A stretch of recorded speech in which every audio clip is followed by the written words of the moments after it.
So this is a special time, and I'm delighted. Kay Mutert is joining us, and Kay Mutert, many of you know her on the faculty of Veritas. Kay, you've been teaching with us for many years. I have been many years. For sure. And so I've asked Kay to join us during this special time and this special day. So please, Kay. Thank you, Lauren. It's good to be here. Thank you for inviting me. And what a moving experience. I was not able to stay on last week, but to see all of your faces and to know the community and the connection that we are creating in this moment, I found that very powerful and moving. And I thank you for being a part of this day. One of the joys for me in my years of teaching is getting to know facilitators and getting to know your story and getting to know and hear your spiritual story as well as your other stories. We come from many different spiritual backgrounds, but in the tradition of the Jewish community, the Christian community, this is a significant time in our story right now, our practices. What we have done or known, some things we've rejected, other things we've come to at a different point in our lives. I'd like to share with you just a little bit about this pattern of being here on Friday, Good Friday, out of a tradition of a time beginning with Passover. And all of this is about story to me as we are looking toward what the new story is going to be after all of this. So out of the tradition of gathering around the family table with ingredients that are familiar to us, then we move into the larger Passover pattern that was there. People traveling to be together in a period of time where in the midst of all of that, conflict was going on in that town of that city of Jerusalem. And so the Christian story came out of this earlier Hebrew story and tradition that was there. And patterns came into that to create this time called Holy Week. I grew up in several different denominational settings, some which celebrated only Palm Sunday and Easter, others that went through all of the drama of the stories of Holy Week and the very different patterns. I can remember, I did that both musically and pastorally. And I can remember planning for months what music I was going to choose to play for us to receive in this very important week of Holy Week, the story of Jesus coming to Jerusalem, the story of conflict and loss and crucifixion, the story of someone walking alone into a difficult death, and what that meant for everybody around. So in the rhythm of all of that, we each probably connect to some part of the story that's there. Maundy Thursday, yesterday's service, was a service of servant offering, of washing feet, of remembering how we are to serve each other. Good Friday, the story of death, crucifixion, of a mother standing at the foot of a cross, watching her son die. Those are the images that are there for us. How unique then that we come to what's happening in our world today, in our country, in our communities, with such loss, such hurt, such loneliness, such service, that we cannot do anything except look at Holy Week in a different light now. We look at new meaning that will come for us, with language that will come for us, with patterns and traditions that will come for us out of this. There's just no way to rush that with what's going on right now, except to sit and be silent and walk a labyrinth with our fingers, to not be afraid to be alone, to reflect upon what's happening, to find a place to walk in the backyard, to look for the people who are knowing such hurt and pain and uphold them, to look at, when I spoke of Maundy Thursday, to look at those who are serving, even in danger for themselves. So to me, this particular Holy Week is unlike any other one that we've ever known. This Good Friday is unlike we've ever known. We can't rush it to Easter and whatever happens next. We are living in this time.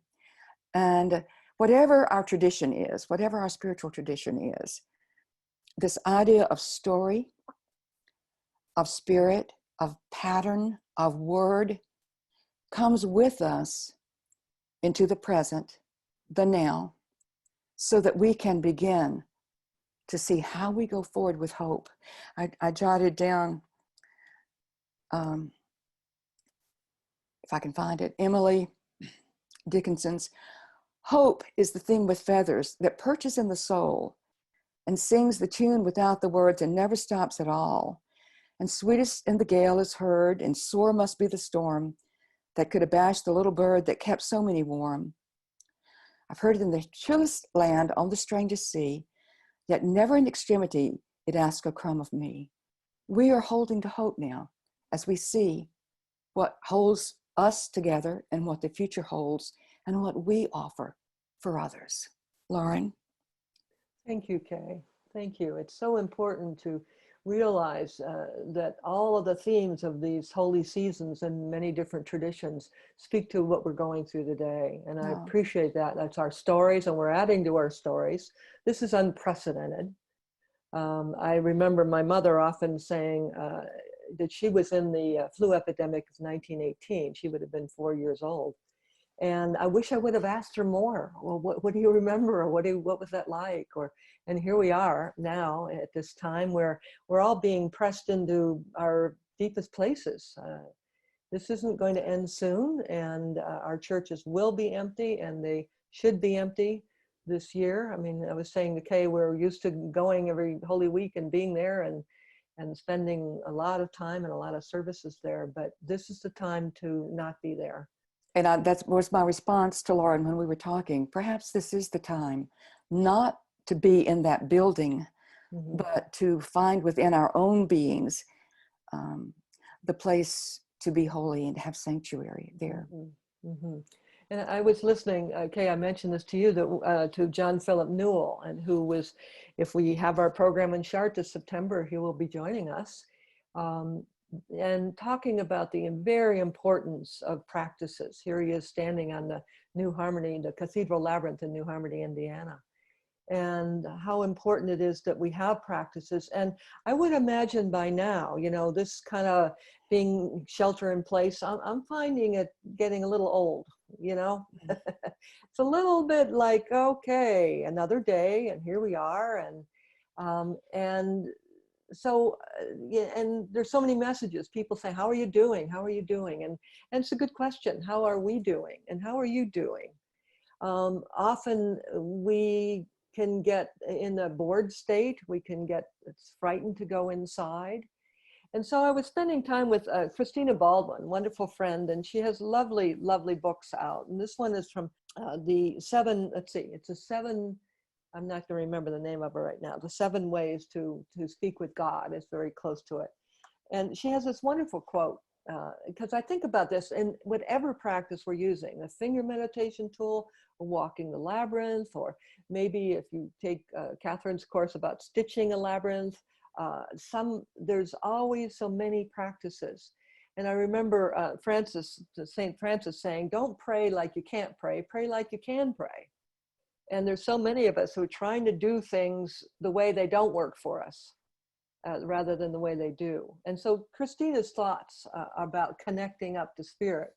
I'll read this paragraph to you. Sometimes I think of the connection to spirit as being like a phone line. Yes, a phone line. The connection's always open.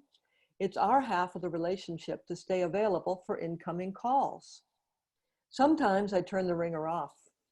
Sometimes I ignore the ringing. Sometimes I pick up the phone with suspicion. Sometimes I hang up in anger. Sometimes I get impatient at the interruption. Sometimes I have no idea how to respond. The problem is not in the sending, but in the receiving. And unlike a lot of other calls, the one from spirit is the one we're hoping to receive. And I think that's a really helpful analogy, that are we open and are we able to receive? And if we're flooded with anxiety or fear, which of course is the very natural thing during this time, then how do we quell those? How do we be with it, not fight it off, but incorporate it so we can move through it? And so I like to think about this as the phone line, connecting up to the phone line. So I'd like us to move toward our meditation. And for those of you who may be joining us for the first time, just simply to say that a finger meditation tool, any tool that you have. Now, there are different sizes, which I neglected to say last week. So if you have a small finger meditation tool, you might want to just take your time to move around it more than once. As you know, I last week and will this week play music for 10 minutes. It'll last 10 minutes, and you can use that time in whatever way. But if you have a smaller finger meditation tool, you may indeed want to circle the outside of it. On the chart Labyrinth, we call that walking, so to speak, walking with your finger, the lunations. And then do the walk, the finger walk again. So let yourself use this time in whatever way you'd like to. You can turn off your video camera if you want. And if the music isn't supporting your thoughtfulness and your connection, so to speak, you can turn the music down. And then we ask, again, not to be chatting during this time, but we will after the meditation. We can unmute or we can raise our hands in the chat room. We'll have feedback like we did last week as well. So are there any thoughts, anything I'd leave out there, Lars? There was one thing.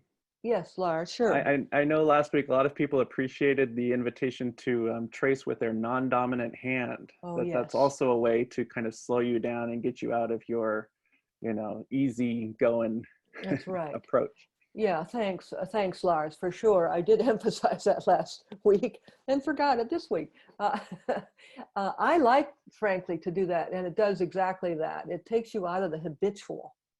It invites you into another world because, we're so used to doing things with our dominant hand. Mine, I'm a right-handed person, but that would be true with a left-handed person as well. So you might want to choose the non-dominant hand, and also to choose different fingers on that hand. Now, those of us working with a chart Labyrinth, it'll take a little more time, but especially if you have a fairly small, short Labyrinth, the path being short, you get a chance to experience with different fingers. And it's different each time, it's amazing, but that's because our fingers are connected differently to our networking in our brain. So it's a different experience each time. So thank you for that, Lars, thank you. So, so take a moment to get settled a little bit, and you might want to notice your posture, and you might want to notice your breath and appreciate that in a way that how easy and natural our breath comes to us. Such a gift every day, and we overlook that until a time like this time. And we'll come back on after the music and to let yourself use this time with your finger meditation tools. So here we go.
So take a moment to finish your meditation.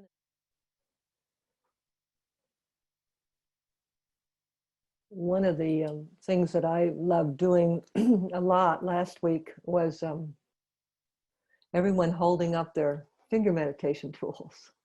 Let's do that for a moment. Show people what you were working with.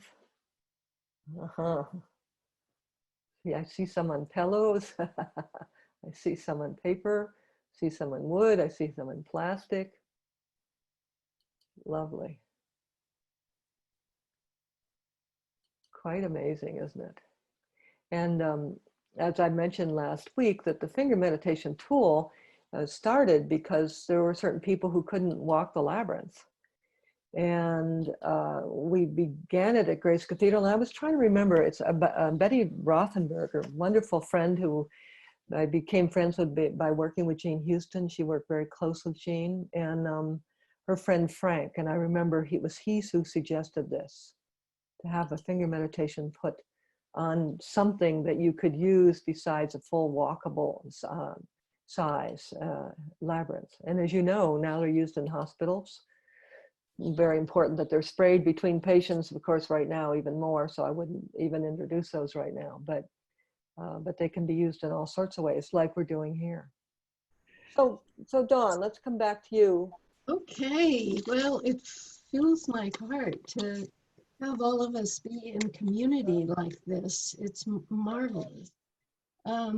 We have at Veritas, we've kind of jumped in and are trying to do more and more things online. So we invite you to check on our website for various online webinars and classes.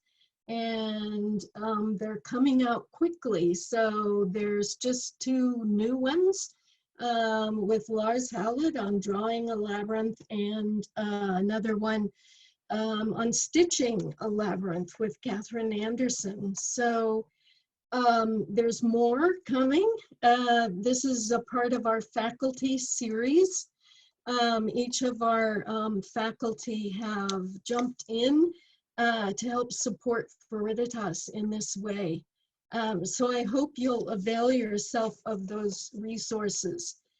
I also want to mention that Ellen Muntz is with us, and Ellen has created a model for virtual circling and forming your own circle of connection during this time. And you can find out more information at globalhealingresponse.com. Again, check our website for the audio recording of this week and last week, and join us again next week. Our commitment is to every Friday in April, the last Friday of the month, Mutert will be back among us as our leader. And we may continue as into May as the shelter in place if it continues. So watch for those announcements to come around.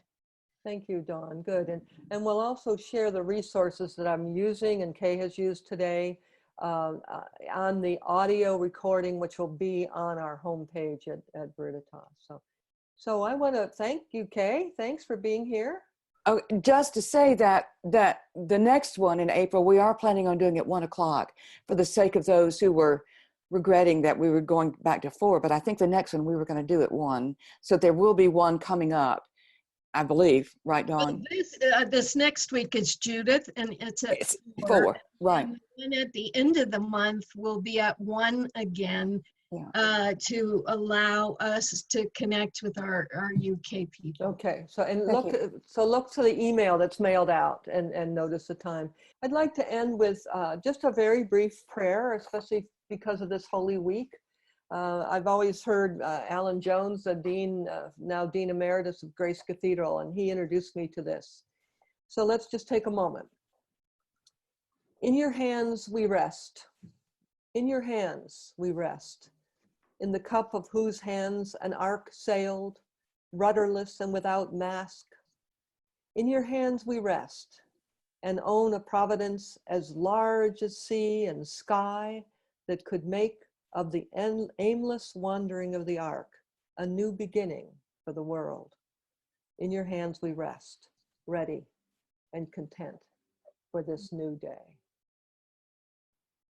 So, blessings all, blessings on the path. Stay strong, really work with whatever emerges. Take care of yourselves. Be safe. Bye-bye.